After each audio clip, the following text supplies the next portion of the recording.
came down today to do a video about Nuno Espírito Santo and Graham Potter. In fact, I'm still going to do that video. That's what you're getting today. But, as I always do, just a little bit careful. Thought I'll just refresh the West Ham news, just in case anything's happened in the last 15 minutes. You want to try and do the breaking news, don't you? It was not breaking news. It's a rumour that West Ham are interested in Kieran McKenna. And, well, you could tell from my reaction, no. No chance. There's no chance that West Ham would do that. He's the very opposite of what West Ham do.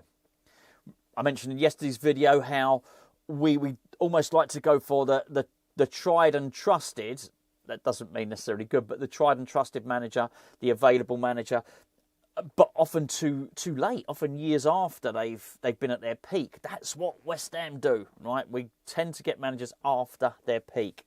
And he's the complete opposite of that. He is a manager, young manager, on the rise, on the up, with his career ahead of him. Just everything is a no-no. There is no way. And of course, look, he got relegated last season as well. So that would be reason enough for the West Ham board not to appoint him. No, forget it. And to the point where it doesn't, I'm not even going to discuss it anymore. Nuno Espírito Santo, that's who we are going to discuss today, because he's been thrust to the forefront of the linked names. Well, I keep hearing Gareth Southgate as well, and I don't mean I'm hearing him. I'm not hearing his voice. I'm hearing him being mentioned. I can't imagine for a second. Let's discount that. Let's not discuss Gareth Southgate or Kieran McKenna for very different reasons. I just don't think it'll ever happen with Kieran McKenna, and I just can't bring myself to think that Gareth Southgate would be appointed. Espírito Santo has apparently held talks with West Ham. I don't know whether that is true or not. I tell you something though. The club have definitely held some sort of talks about replacing Graham Potter.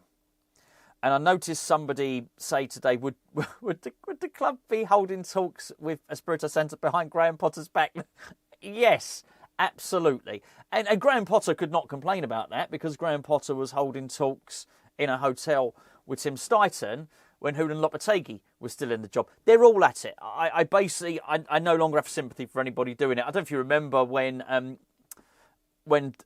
David Moyes was linked with a job when I think it was Slaven Bilic had it, and he got asked directly. I think he was doing the Be In Sport with Richard Keys and Andy Gray, and it was a little bit cringeworthy actually. And I think Richard Keys said something like, "Well, I understand a certain someone," pointing at David Moyes, "might be interested in the West Ham job," and he said, and sort of Moyes giggled and said, "Oh, I don't think I can say anything." They're all at it, right? Everybody does it. And I don't honestly think they mind. I think even to hear Sean Dyche talk about David Moyes, and David Moyes was calling him up after he lost the Everton job and saying, "Oh, what do you think needs doing here, Sean Dyche, baby? What do you think needs doing here?" Well, David Moyes went on that podcast and was very much twerking for the Everton job. So I think they all do it, right? That's my point. I don't think they take offence by it, so I'm not certainly going to take any offence on their behalf.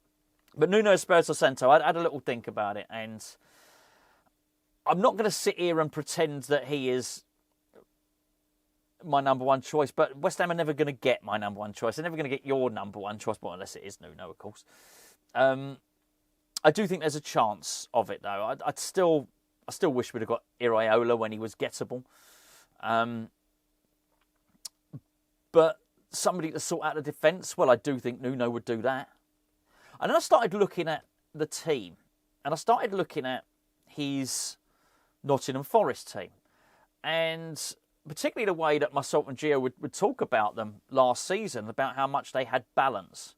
And I started to think about it and think, well, actually, I don't think it would take much for him to turn the current West Ham squad of players and create a similar team playing a similar style of football, which is counter-attacking football. And sometimes it is quite boring football, but let's be fair, it's not exactly exciting at the moment. Well, unless you're excited by us conceding goals from and conceding loads of corners, of course.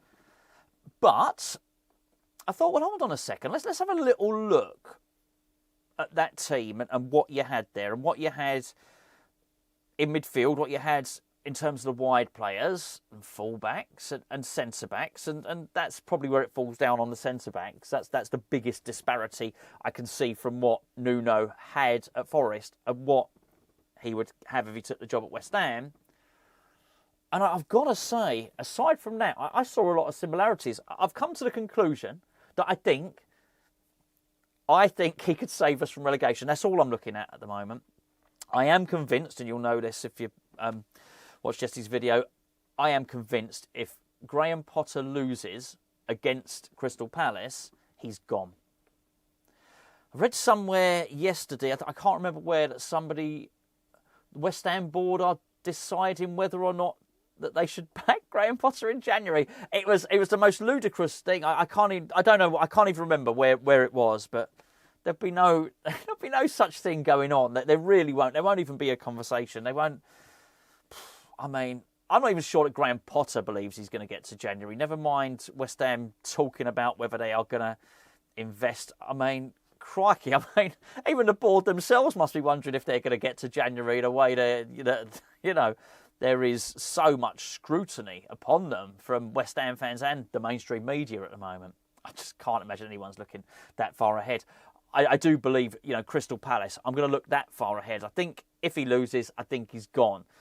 And ordinarily, no, I don't think the club would get someone like Nuno because he wouldn't be available. Now he's available. They'll look at what he did last season and they'll think, do you know what, we'll have some of that. And I look at the component parts of the squad and I don't think he'd be too far off, which is what I want to talk about now. Before I do, can I please point in the direction of today's video sponsor, which is Surfshark. Do you have a VPN? Got a VPN? If you don't, you should have. Don't take my word for it. Go and do your own research. But once you come back here, in fact, don't go yet. Watch the end of the video, please. Once you've done that, you'll come to the conclusion, I'm quite sure, that you should have a VPN, not only to protect your browsing data, not only so as you can access things that are not accessible in your location, things that might be accessible content that's accessible other places in the world that you can't access in the UK. It allows you to change. It allows you to trick the internet so the internet doesn't know where you are. That's a good reason for doing it. I don't think it's the main reason. The main reason is because we just have so much precious stuff now on our phones, on our laptops, on our computers. None more so than a banking app. Let's be perfectly honest with you. You've got your passwords, you've got your money. You've got your worldly goods are on your phone now. You need it protected. Now, what we've got for you is a really, really good offer. We've got the first 4 months free with Surfshark. And Surfshark, I've been using Surfshark for 3 years. All you need is one subscription. And you use that same subscription, use it on your phone, on your computer, your TV, your Fire Stick, everything, right? You also get a 30-day money-back guarantee. You've got to use the link in the description below, or if you just go onto Surfshark, if it asks if you've got a discount code, say, yes, I do. Hammers Chat, or one word. Hammers Chat, or one word. Go and check it out. Right, the team. So he more or less plays. Well, he does play with four. He does play with four at the back. I'm thinking of the team with four at the back, and I'm thinking with Chris Wood up front. I'm thinking of, I know Alanga's gone now. I'm thinking of Alanga. I'm thinking of Hudson-Odoi. I'm thinking of Gibbs-White. I'm thinking, Elliot Anderson. Sangare. Sangare, you know the geezer. We tried to buy him. I'm looking at this team. I'm thinking, okay, well, we can do that. West Ham can do that. Now, let's forget about the goalkeeper for the minute. In fact, it doesn't matter. We've got three of them. All right, there's three goalkeepers to choose from. Right, take your pick. Do what you want. Right. I just think we got good. I think we got good players that can play that system. I think Juff can play the system. He's impressive more and more. He's got stuff to learn defensively. But even whilst he's learning it, there's no reason you can't play Walker Peters over there or play Wan-Bissaka over there. There he is. You can do that. You can play Wan-Bissaka at right back. You can play Walker Peters at right back. No problem. I actually think I know we were crap, but I was quite impressed with Mavropanos. There you go. I've said it. I thought he was like a brick wall. I just think you ask him to do so much and eventually it capitulates. I know. I didn't think the Bergvall goal was very good, but I mean, the amount of clearances, the amount of headers, the amount of blocks, loads of that stuff. We did our Patreon player ratings this morning, and we do look at some of the stats. Mavropanos had more progressive passes into the opposition third than James Ward-Prowse had. I think it's got something like 7 interceptions. He scored really well. So I think we've got one centre-back there who would be good. To be honest with you, I think you'd probably get to January and Nuno would want to bring in at least one other centre-back. So, yeah, I think it's hard to think that West Ham have the same defensive partnership that he had, certainly for the last 2 seasons at Nottingham Forest. And I know Murillo got torn to shreds a little bit by Callum Wilson, but I think by and large you can say that they have good defensive partnerships. So I think he'd probably have to fix that. Fullbacks, no problem. Midfield, I think he can replicate as a midfield 3. I do think Magassa, I think Fernandes, and I think Paqueta can do that job. I don't see an issue for it there. I think he can. He hasn't got to tweak much at all. I think probably you'd find Fernandes would do that Elliot Anderson role, and then Paqueta would be your Morgan Gibbs-White in that sense. But you know, he could swap that around if he really wanted to. Wingers, no problem.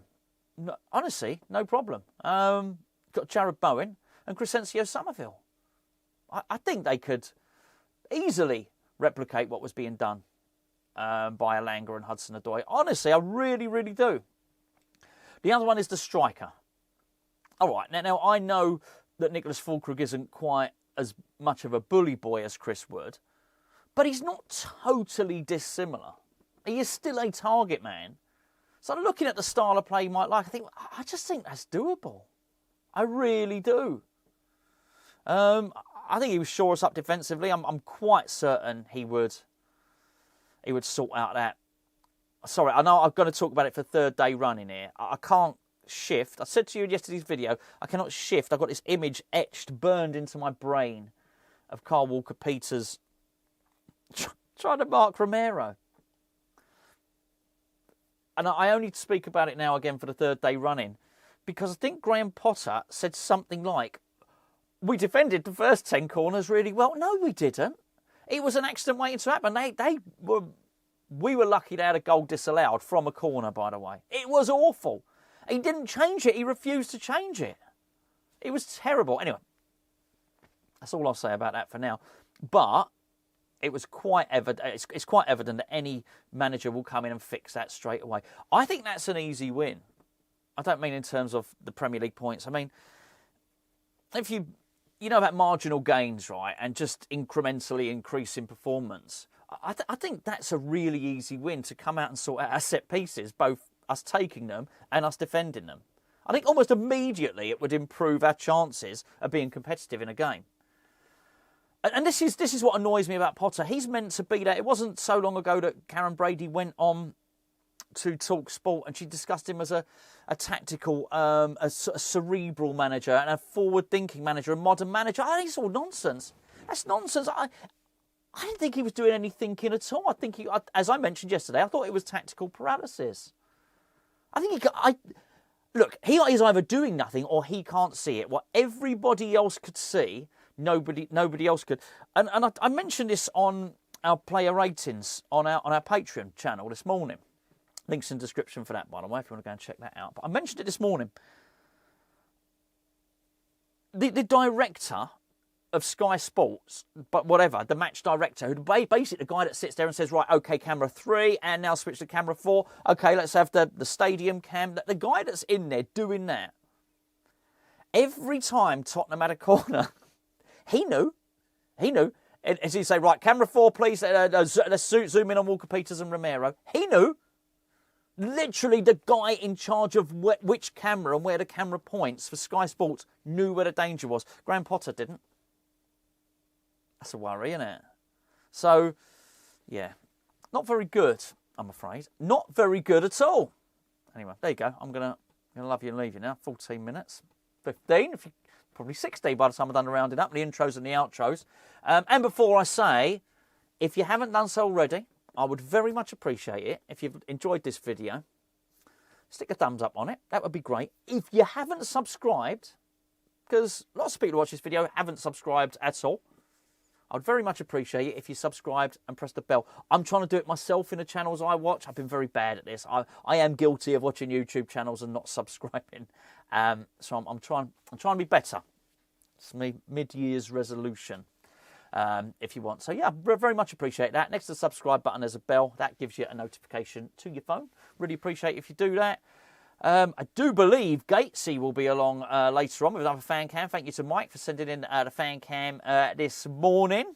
And we will be back at some point tomorrow with, well, I'm pretty sure I won't be back tomorrow announcing that Kieran McKenna is about to become the next West Ham manager.